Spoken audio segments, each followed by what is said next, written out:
ایک دن ایک شخص حضرت علی علیہ السلام کی خدمت میں حاضر ہوا اور عرض کرنے لگا، یا علی،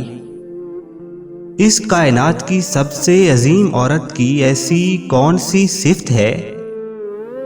جو اللہ کو بے حد پسند ہے اور جس پر اللہ کے فرشتے بھی ناز کرتے ہیں؟ امام علی علیہ السلام نے فرمایا، میں نے اللہ کے رسول محمد مصطفیٰ صلی اللہ علیہ وسلم کو یہ کہتے ہوئے سنا کہ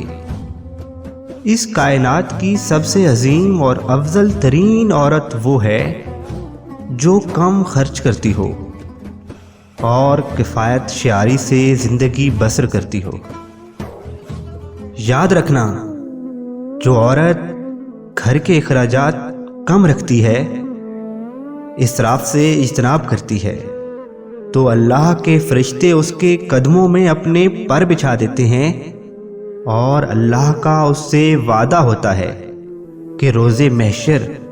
اسے جنت کے عظیم ترین انعامات سے نوازا جائے گا۔ اے شخص، عورت کو جنت میں لے جانے کے لیے یہ ایک صفت کافی ہے کہ وہ فضول خرچی سے دوری اختیار کرے، اپنی اولاد کی اچھی پرورش کرے اور گھر کو جنت بنا دے۔